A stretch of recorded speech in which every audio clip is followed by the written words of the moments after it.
Good morning all of you. सामाजिक विज्ञान की क्लास में आप सभी का स्वागत है। आज हम अर्थशास्त्र से अध्याय फर्स्ट डेवलपमेंट यानी विकास से क्वेश्चन आंसर आपका 7 है, ये करेंगे। कल हमने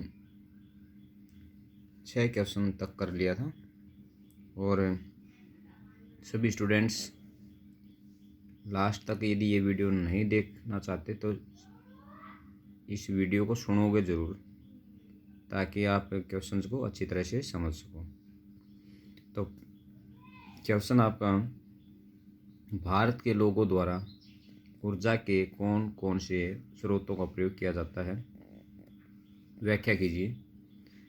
आज से 50 वर्षों बाद उनकी क्या संभावनाएं हो सकती हैं। ये क्वेश्चन है, पहले भी किया है। ये क्वेश्चन दोबारा से फिर रिपीट हो रहा है। वैसे यदि ये भी पूछा जा सकता है आपसे कि ऊर्जा के प्रमुख स्रोत कौन से हैं, उनका वर्णन कीजिए या उनकी क्या क्या संभावना है, उनके बारे में व्यक्त कीजिए। तो ऊर्जा के नवीनीकरण स्रोत हैं और दूसरे हैं अनवीकरणीय स्रोत। नवीकरणीय क्या होते हैं? जिनका नवीनीकरण किया जा सकता है, जिनको एक बार प्रयोग करने के बाद दोबारा से भी प्रयोग में लाया जा सकता है, वो होते हैं नवीकरणीय। अनवीकरणीय होते हैं जिनका एक बार प्रयोग कर लिया जाए लेकिन दोबारा से या बाद में दोबारा उनका प्रयोग नहीं किया जा सकता, वो क्या कहलाते हैं? अनवीकरणीय या गैर नवीकरणीय स्रोत कहलाते हैं। ऊर्जा के जो नवीकरणीय जो स्रोत होते हैं, इनकी संभावनाएं, यानी फॉर एग्जांपल यदि हम उदाहरण लेके चलें, सौर ऊर्जा का उदाहरण, पवन ऊर्जा का, जल विद्युत का यदि हम एग्जाम्पल लें, तो ये क्या हैं? ये संसाधन हैं, ये नवीकरणीय संसाधन में आते हैं। यदि हम कोयले की बात लेके चलते हैं, कोयला है, उसे ऊर्जा में कन्वर्ट करेंगे या ऊर्जा बनाएंगे तो इसका क्या होगा? यदि एक बार प्रयोग करते हैं, जलाने से राख उत्पन्न होगी और वो उपयोगी नहीं होती, यानी वो वेस्ट हो जाता है, यानी उसका दोबारा से प्रयोग में नहीं लाया जा सकता। और ये जो साधन हैं, ये क्या होते हैं? सीमित मात्रा में होते हैं, यानी इनका संरक्षण होता है, भंडार होता है, और ये कुछ समय के पश्चात ये क्या हो जाते हैं? समाप्त हो जाते हैं। तो अगले जो हम यदि बात, ये दूसरा पूछा था हमसे क्वेश्चन, आज से 50 वर्षों के बाद उनकी क्या संभावना था। हम नवीकरणीय की बात करें तो इनकी संभावनाएं बहुत ज़्यादा हैं, और जो गैर नवीकरणीय संसाधन हैं, ऊर्जा स्रोत हैं, उनका क्या है? संभावना कम हो जाती है, क्योंकि ये समाप्त हो जाएंगे। तो पहले है ऊर्जा के नवीकरणीय स्रोत। ऊर्जा के नवीकरणीय स्रोत वे हैं जो कभी समाप्त नहीं होते। ये अगर समाप्त हो भी जाएं तो कुछ समय बाद फिर से उत्पन्न या प्रयोग में लाए जा सकते हैं, जैसे भूमिगत जल आदि। भूमिगत जल बताया, सौर ऊर्जा बताई और पवन ऊर्जा बताई। गैर नवीकरणीय स्रोत यानी इसके बिल्कुल अपोजिट है। गैर नवीकरणीय साधन वो हैं जो वर्षों से प्रयोग के पश्चात समाप्त होते जा रहे हैं। स्रोतों का धरती पर एक निश्चित भंडार है और उनकी पुनः पूर्ति नहीं हो सकती, जैसे पेट्रोल, कोयला। आज के 50 वर्षों के बाद इन स्रोतों को समाप्त हो जाने की संभावनाएं लग रही हैं। यहाँ तक हम इसको कर सकते हैं, या इसको हमें क्या कह सकते हैं? गैर परंपरागत स्रोत भी कह सकते हैं, और ये क्या है? परंपरागत स्रोत भी कह सकते हैं। तो ये हमारा क्वेश्चन 7 था।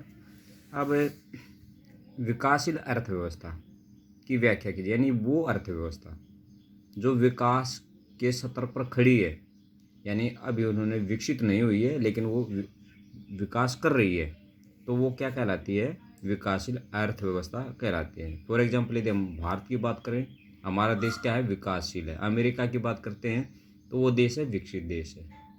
हमारा देश है कृषि के ऊपर डिपेंड करता है। हमारी जो अर्थव्यवस्था है कृषि के ऊपर निर्भर करती है। लोगों का जीवन स्तर निम्न है। यदि हम अमेरिका की बात करें तो अमेरिका के अंदर क्या है? टेक्नोलॉजी के ऊपर डिपेंड है अर्थव्यवस्था पूरी। वहाँ के लोगों का जीवन स्तर क्या है? अच्छा है, उच्च है। तो ये क्या है? विकासशील अर्थव्यवस्था। तो ये क्या लिखेंगे इसमें? विकासशील अर्थव्यवस्था को कम विकसित अर्थव्यवस्था भी कहा जाता है। ये वे देश होते हैं जिनका जीवन स्तर निम्न होता है, यानी जो मूलभूत जो ज़रूरतें होती हैं, आवश्यकताएं होती हैं, उनमें क्या मिलती है, इन लोगों में कमी पाई जाती है। औद्योगिक आधार तथा मानव विकास सूचकांक भी निम्न होता है, यानी औद्योगिक विकास भी कम होता है और मानव विकास भी कम होता है। इन देशों की प्रति व्यक्ति आय विकसित देशों की अपेक्षा कम होती है। ये देश कृषि पर अधिक निर्भर होते हैं तथा इनकी उत्पादन की तकनीकें काफ़ी पिछड़ी हुई होती हैं। ये देश आर्थिक विकास को प्राप्त करने के लिए प्रयासरत हैं, यानी वो लगे हुए हैं। ये देश आर्थिक विकास को प्राप्त करने में लगे हुए हैं या कोशिशें कर रहे हैं। इन देशों में प्राकृतिक व मानवीय संसाधन तो पर्याप्त होते हैं, यानी इनके पास पर्याप्त प्राकृतिक संसाधन तो पर्याप्त हैं, लेकिन इनके पास टेक्नोलॉजी नहीं है या वो इनका कुशलता प्रयोग नहीं कर रहे हैं या कर पाते। भारत भी एक विकासशील देश है। यहाँ तक लिखेंगे। अब लास्ट क्वेश्चन आज का 9वां क्वेश्चन, धारणीय विकास क्या है? इसकी मुख्य विशेषताएं हमने इसके बारे में पढ़ा अभी था पहले। धारणीय विकास क्या है?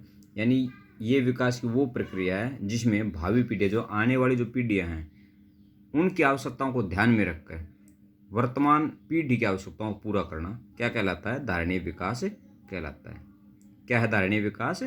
भावी पीढ़ियों की आवश्यकताओं को ध्यान में रख के वर्तमान पीढ़ी की आवश्यकताओं को पूरा करना धारणीय विकास कहलाता है। इसके बाद इसकी विशेषताएं हैं, वास्तविक प्रति व्यक्ति आय तथा आर्थिक कल्याण में दीर्घकालीन वृद्धि होनी चाहिए।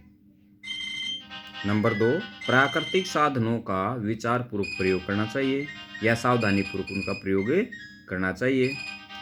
भावी पीढ़ी की अपनी आवश्यकताओं को संतुष्ट करने की योग्यता में कमी न हो और प्रदूषण में वृद्धि न हो। ये इसकी प्रमुख विशेषताएं हैं। नेक्स्ट जो टॉपिक होगा वो हमारा लेसन नंबर 2 होगा, जो है भारतीय अर्थव्यवस्था के अक्षेत्रक। और बाकी इसके बाद हम क्या करेंगे, अपना जो पूरा सिलेबस है उसको हम रिपीट करेंगे जितना अब तक हुआ। धन्यवाद। आपका दिन मंगलमय हो।